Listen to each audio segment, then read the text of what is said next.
Hello, my name is Gary Gomes. I'm a doctor of education, master's of business administration, BA in sociology, and I also hold several Jewish titles from the Council of Vedic Astrology, including being the past president. I'm not saying all this to impress you, it's just to give you a background of my qualifications. So I've done many other things, but these seem particularly relevant to what I'm going to be talking to you about today. Basically, I am starting out to set up a dedicated channel to discuss Jyotish and to provide tutorials to people. If they wish to become a student later on, that's fine, a formal student. But I'm really putting this out for the benefit of the greater Jewish community, as opposed to looking to profit from it. The topics I want to talk about today, I have posted some earlier videos which you can review on my my YouTube page, and they discuss in certain peculiarities of the Vimshottari Mahadasha system. I focus on Vimshottari, although I have learned other Mahadasha systems through the years, and I'm relatively proficient with those particular Mahadasha systems, but Vimshottari is the most commonly used, it's the most prevalent Mahadasha system in use currently, and so for that reason, it deserves special merit and special attention. So the one thing I want to discuss, in addition to the other little tips I give you about Vimshottari Mahadasha, is that certain Mahadashas will tend to seem very stable and very predictable to a certain extent. And essentially, so planets, dashas of fast-moving planets will act very differently from dashas of slow-moving planets. So essentially, most people who are this far involved into Jyotish, and I will set up a later video on how to look at a chart, how to review a chart. I think, I'm just going to give a personal side, I think Jyotish has become rather obsessed with special techniques and researching the classical texts. I think there's nothing wrong with that, but I think one of the strengths of Jyotish is that by learning some relatively simple procedures, you can provide some very accurate readings for people. And I think since I've seen the advent of these more elaborate techniques, I think a certain amount of the understandability of Jyotish has gone out of the way. I have nothing against these techniques. I use them myself, but I think there's a time and a place, and I think essentially it's just like learning basic pieces or learning rudiments. You never forget rudiments, and every so often we have to go back to the rudiments, to the basics, in order to have a solid foundation upon which to build a house. And that, so like I said, that's not a criticism of anyone. I just think I'm concerned that we've lost some contact with the rudiments of Jyotish. So one of the reasons I'm going over these particular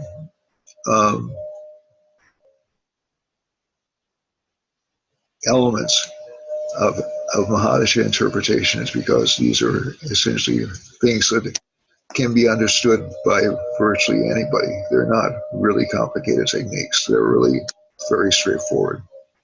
So getting back to the Mahadashas. So we have a series of 9 Mahadashas in Jyotish. In Vimshottari Mahadasha, we have 8 in Yogini Mahadasha. We have up to 12 we have 12 in Jaimini Dashas, but in Vimshottari we have 9. And these are Ketu, the planet that gives us birth, Venus planet gives us passion. It essentially puts us out into the world. K2 essentially was not the start of the original zodiac. Essentially, the sun was the start of the original zodiac. But since the precession is pushed back the signs a little bit, Ashvini is the first nakshatra. Ashvini is ruled by K2. K2 is the first Mahadasha. So K2 essentially, to me, indicates that we're born into this world from the spiritual realm, and that's where we're supposed to return. The next Mahadasha is Venus. Venus is a Mahadasha connected with growth, is connected with fertility, but it's also connected to a certain extent with death, because everything that's born into the world must die eventually. And Venus is also the reproductive system, so the way we assure at least worldly immortality is to a certain extent through children, through having children. After that, we get more purpose in life. Sun Mahadasha comes up. After that, we look for more stability, maybe a home life. Moon Mahadasha is next in the natural sequence. Mars comes up next. That's when we're trying to make an impact on the world. Rahu is when we're trying to become famous in the world. However, Rahu is manifested in our chart. Jupiter is when we're trying to become a little bit wiser or more of an institution in the world. So you'll see certain people who've gone through Rahu Mahadasha become famous, and then if they stay in the public eye, it's because Jupiter is successful in keeping them there. Saturn is when we start to back out or drop away from the process, and Mercury is the time at which we look at the end of things, but it's also a youthful Mahadasha because it points to new beginnings. Mercury, in some ways, is connected with the transition between things. So, since it's connected with all transitions, with all communications, it's also connected with communications between the living world and the world after that. So, Mercury becomes extremely important in the chart of astrologers for that very reason. So, it becomes really important to have a strong Mercury, but Venus also is important. All the planets have their role in determining in astrology. It's the configuration that determines whether or not the person is going to actually become an astrologer or not. But basically, the planets have a responsibility and a duty to perform. Now, your Mahadasha sequence may come out differently depending on what sign you were born under, and that'll determine the sequence of Mahadashas. I don't make any judgment on whether or not a person born in whose moon is in the end of the signs has any more potential for liberation than somebody who's born towards the beginning of the signs. There are a variety of factors that go into that, into determining the potential for liberation or lack of reincarnation. And I think that's a little bit of an oversimplification, even though some of the classical texts indicate that this is so. And there are other planets that are involved in that as well, which we won't get into here. So the main reason that I want to stress this is because a lot of people, especially when they go from, let's say, a Jupiter, which is an optimistic Mahadasha, to a Saturn Mahadasha, will feel more stability, especially if Jupiter is not a particularly well-placed planet in their chart.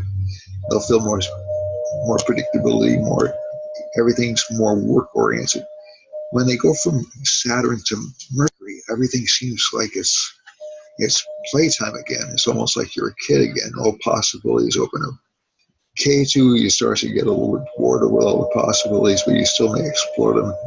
And K2 is really a very strong Mahadasha for realizing all ambitions, because, essentially the entire world, the entire universe opens up for K2. It's a matter of picking a direction and following it. That often is problematic during K2 Mahadasha. Venus Mahadasha is connected actually with, and this is one of the planets that really, I think, many astrologers get totally wrong. Venus is certainly connected with partnerships, it's connected with marriage, it's connected with love, but it's also connected with merchants. It's also connected with with fighting for a just cause. A great many people who were revolutionaries or who fought for causes have very strong Venuses in their chart. And Venus is a passionate planet. People with strong Venuses will tend to be,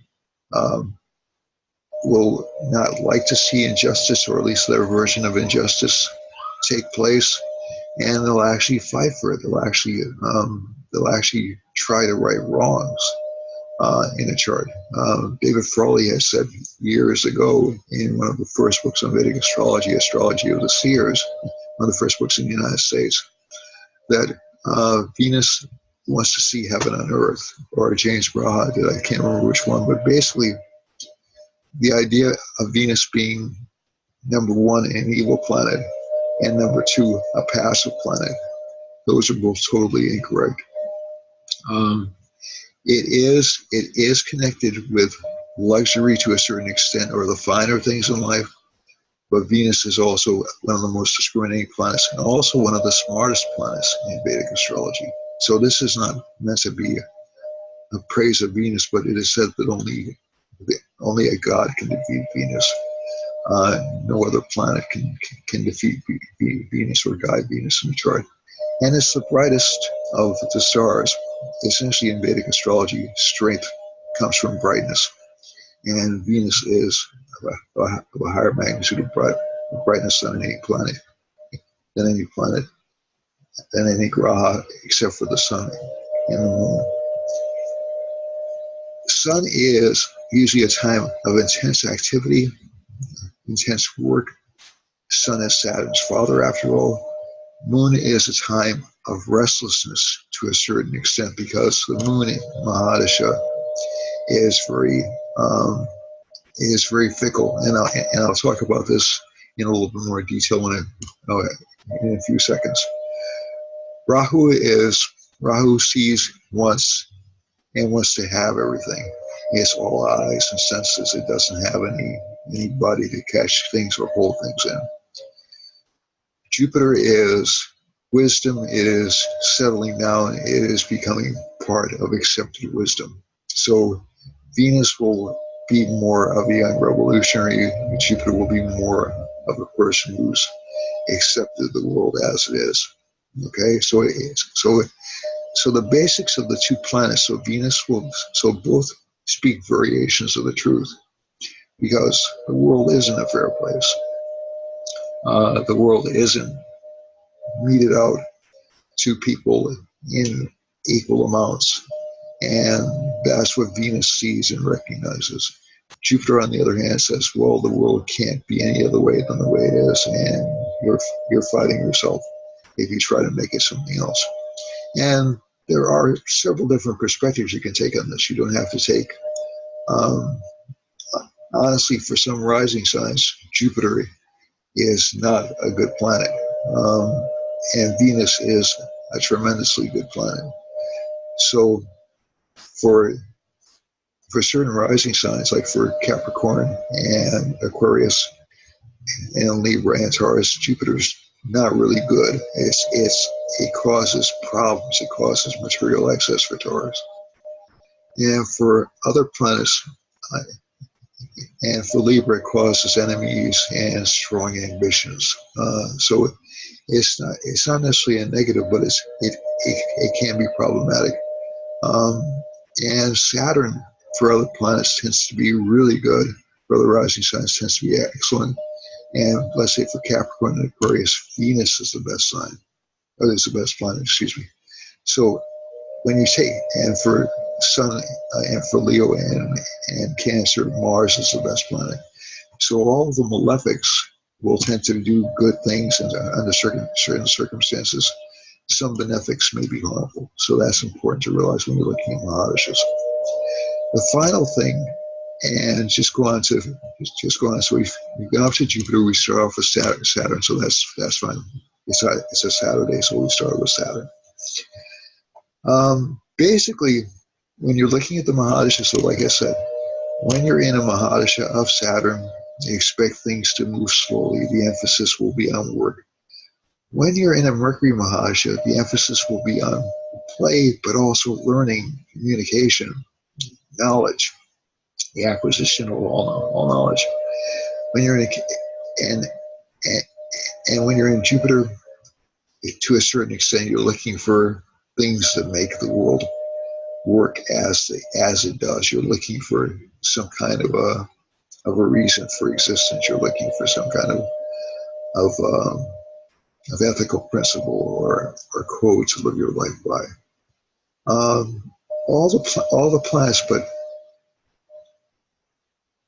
when you're in a Sun Mahadasha, Venus, Moon in particular, uh, Mercury, and to a lesser extent, Mercury, uh, Mars, things will seem to happen very quickly. It's just the nature of the planet. The planet changes signs about between roughly once a month and once every 2.5 months on average.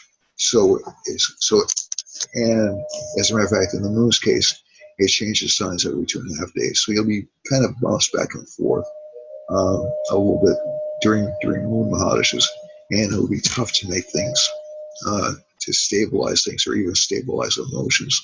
So it's good to try to remain calm during the Moon Mahadashas. It's good to try to focus and make sure that your goals aren't too scattered.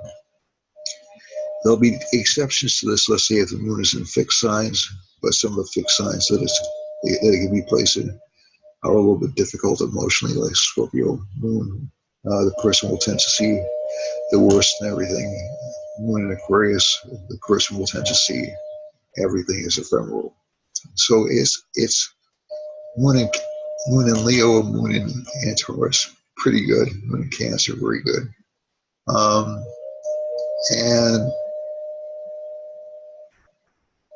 the Moon, as I said, very susceptible to change and very susceptible to the company that it keeps. So when moon periods when you're going through a moon period, just be cognizant of that and try to develop as many anchors in your life as you possibly can. Going on, now I had wanted to talk about this, and I'll present a more integrated Mahadasha interpretation sequence as I go on, as I start to post more videos. This is the first of many. This is really around the seventh of many, but I'm planning to do more, and I'm planning to get more deeply into the chart as well.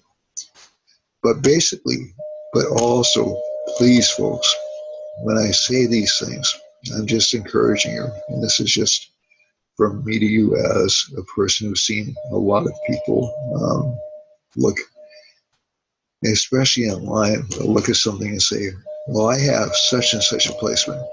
What does this mean? And the problem is, all the person responding to you can do is give you basically 1/100th of what that particular position means. Why? Because it's not taking into account aspects. It's not taking into account the Lord of the signs. It's not taking into account which house that particular placement is in. It's not taking into account Navamsha or Dasamsha or any of the harmonic chart positions. It's really just a glimpse. It's not even a really, and people tend to look at these and they try to build an understanding of Jyotish, and it's like understanding an elephant with a blindfold. It can't be done that way. You have to look at the whole animal.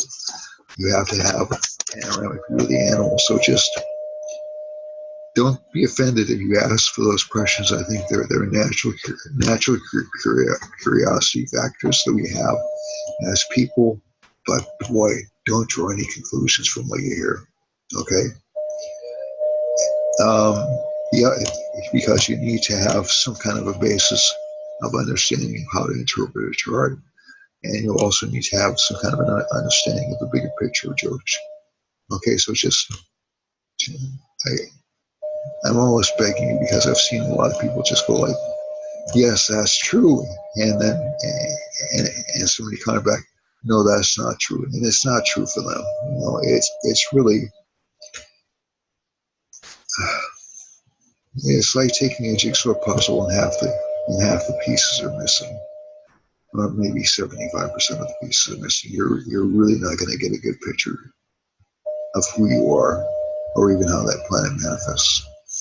So that having been said, and that's my scold for today. I apologize. I don't like to scold people. That's my scold for today. Let's look at the January 5th to 6th eclipse, which is occurring today. Basically, the eclipse has a lot of people really disturbed, and I wouldn't be all that disturbed about this particular eclipse. And I'll tell you a couple of reasons why. We have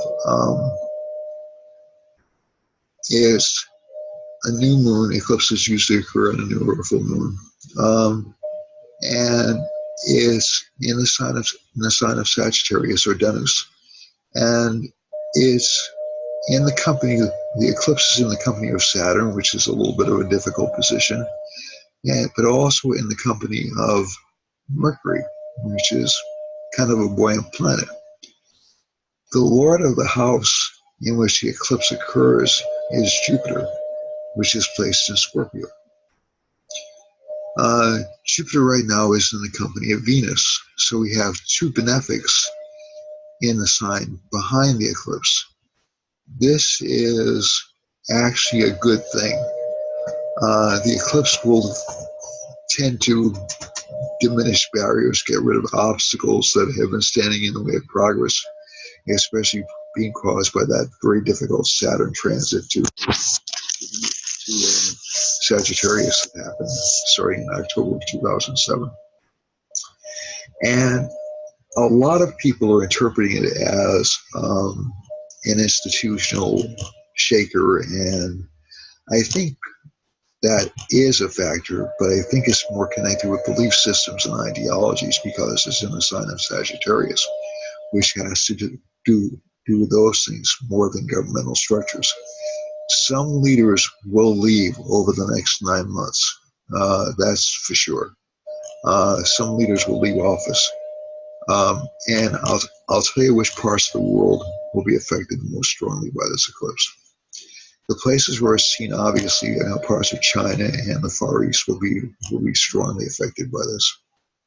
So essentially, you can expect some problems within the Chinese government, maybe some scandals arising, and maybe some popular protests in China. Japan will also probably be affected as well, but I don't think we're going to see anything. There'll be a disruption in commerce, it looks like, in China, and a disruption in commerce in Japan, and pretty much all through that entire belt down by Southeast Asia, curve around China. There's an astrocartography line connected with the moon that runs up to North Korea as well. And some people are going to be starting to say, oh my God, North Korea is going to go ballistic, or they're going to go crazy, and the sky is going to do something wacky, and we're going to get into war. And while that's always possible, the man is a little bit, the leader of North Korea is not considered the most stable person in the world. It doesn't look likely to me. I'm seeing essentially what I would call a change in government, or even a change in perspective. So you'll actually see North Korea start to break down and open up a little bit more over the next year. The parts of the world that I've seen having problems from this eclipse, there's a straight line that runs.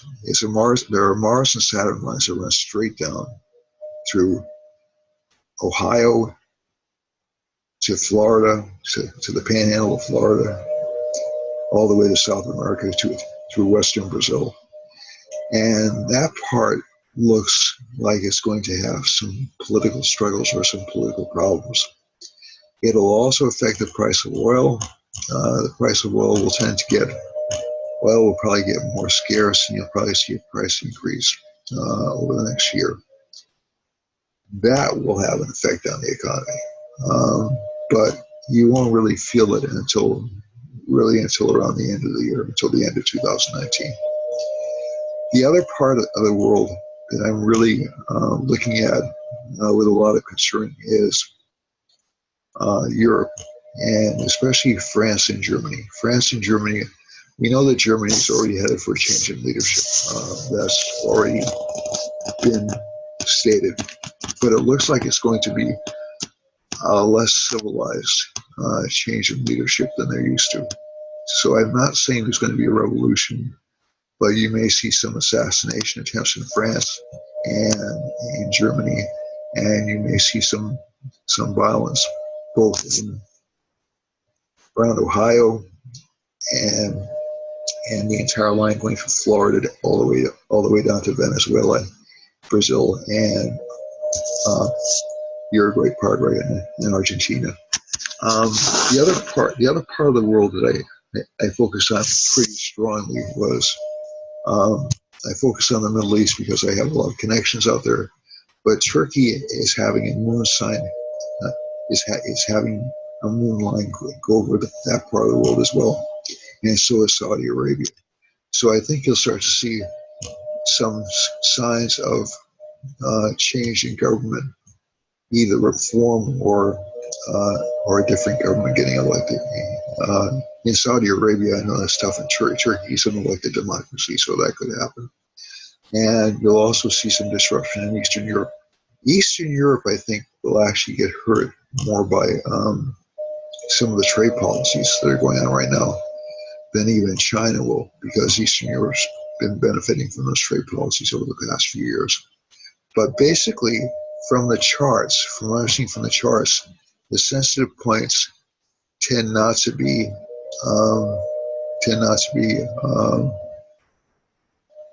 I mean, we have Mars and Saturn lines, which are really close together, and that usually indicates either unemployment or some political violence. We have moon lines running through China, close to Japan, and Eastern Europe, and I believe Australia. So those part of the worlds will be overly sensitive to the eclipse. I want to look at one more thing before we get off this topic. Give me 1 second. This is the neat thing about it. And I might be able to share my screen.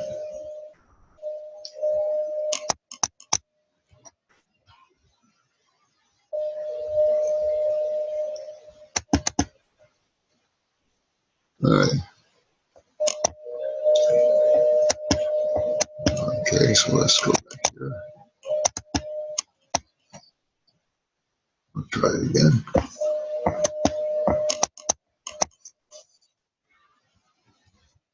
Let's see if the screen share now. Oh, okay. I was in the wrong place. So let's see now. So I'm using this as a general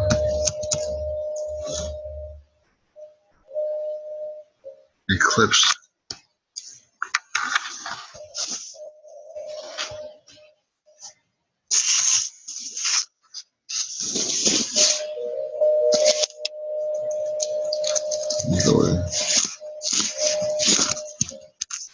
And I'm doing this only for purposes of, I'm doing now a chart, which is set to Istanbul, Turkey. I'm going to go around.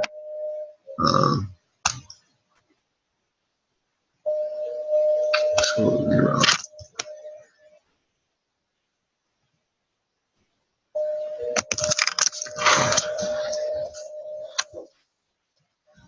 I'll put it close.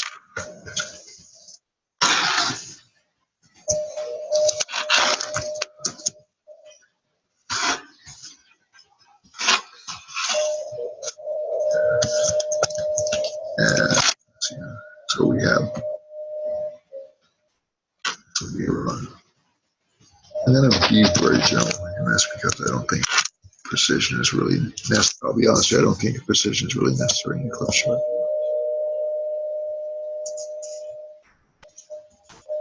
Right, so this is a chart for an eclipse. Hopefully you can see it on your screen, on your screens. And we do a time and space chart. So we have an astral mapping.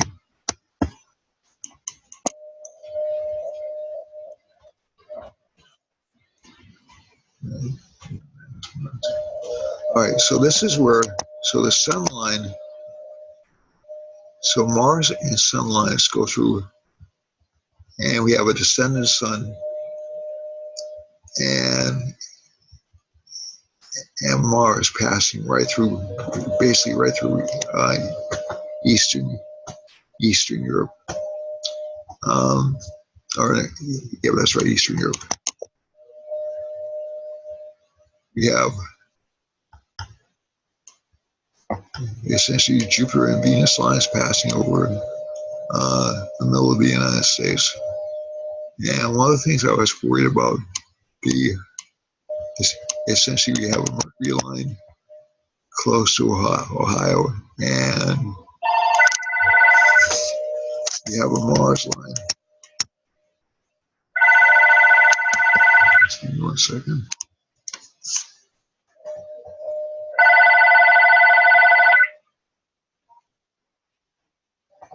Right,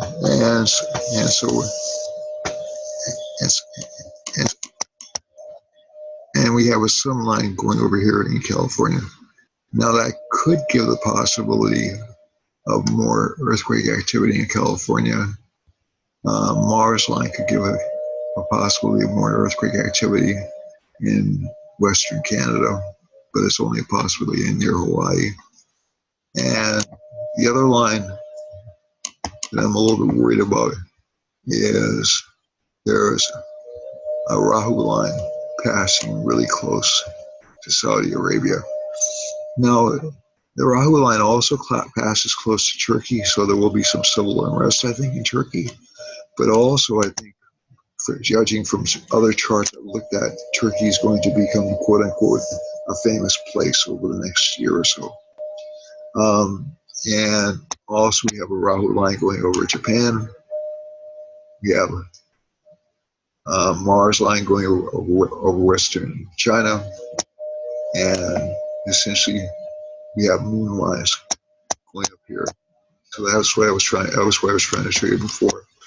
But basically, this doesn't look like a catastrophic eclipse to me. It looks fairly sane.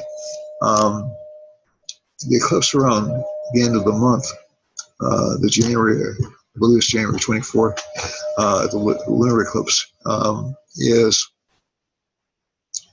will occur close to Cancer, between Cancer and Leo, and that will give some shakeups in governments too. So we have two governmental eclipses happening pretty much over the next year.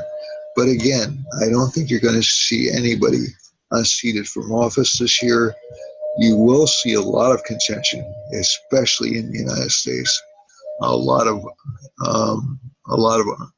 unrest. A lot of the Mercury line, this Mercury line over here, is right by Washington, D.C. So we already know that relations between the president and Congress aren't going to be that great. I think the government shutdown is going to continue for a while. I don't think it'll be over really until the end of the month. So prepare yourselves for that. But again, in terms of breaking down barriers, a lot of astrologers have made a lot about Ketu being close to Saturn and Saturn and eclipses causing breakdowns in authority with Saturn. It really, from my experience, it doesn't quite play out that way. Essentially what happens when Saturn is afflicted is the poor people suffer. And I think that's what you're going to see happen a lot around the world. That could lead to uprisings. If Jupiter enters the fray around May of this year, and again around November this year, then you'll probably see some disruptions. But the last time we saw a transit, essentially K2, Saturn, Jupiter all together, was 1870. I actually checked it out. It was in 1870. The biggest events that happened in 1870 were really, there were a couple of natural catastrophes that occurred. That is true. There was a panic which lasted for around, a panic in the United States which lasted for around 3 months. It wasn't a very long panic. It was connected with the Grant administration, and it was speculation on money. And I think you may see something similar happen to Bitcoin. The other thing that happened was the Franco-Prussian War, which essentially changed the balance of power in Europe. But it was a short conflict. It was 6 months long. So I'm not expecting anything to break out into any kind of a catastrophic event over the next year and a half. I'm expecting some changes in balances of power. I think China may in fact lose some power. I think some of the Eastern powers may lose some power. And I'm also expecting to see the United States suffer just a little bit in terms of its philosophy and its orientation. It'll become really kind of an ideological war in Washington over the next year or so. But this is nothing that we can't spring back from. Also, keep in mind that great problems breed great opportunities. So because of K2 knocking up against Saturn, you're going to see some monopolies taken down. I think you're going to see some internet monopolies get in trouble. I also think you're going to see some long-established companies get into trouble, and that will produce new opportunities and wealth creation opportunities for smart people, especially in technology and especially in infrastructure, and even in terms of the way that we handle food and the distribution of income. So I think it's actually not something to be feared. I think it's something to be looked forward to and anticipated with great hope and with great expectation. One final thought: if you have any rituals, or if you know any rituals to get rid of negative energy in your life, tonight's the time to do them. During the eclipse cycle is really a superb time to do them, and they tend to get magnified extraordinarily. So meditate. If you meditate during the eclipse. If you want to do any rituals to get rid of things that are blocking your progress in this lifetime, engage in those. And I think you'll see really positive results. The deity that I recommend you look at, the two deities I recommend you to look at in particular, or keep images around, is Ganesha and Vishnu, because those are essentially really superb for dealing with both K2 and Saturn energies. So that having been said, I'll sign off. It's been a pleasure talking with you, and I hope to get some questions and comments, and I hope to hear back from you. If you like the video, despite the interruptions I've had and despite the difficulty I've had, please hit a like, and I'll talk to you soon. I promise to give you more information. Okay? Namaste.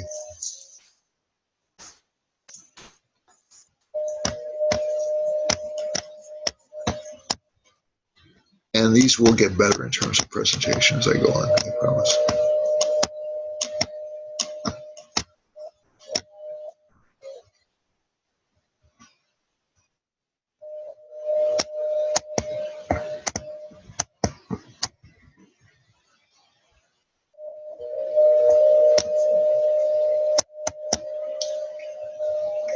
Goodbye all and have a happy new year.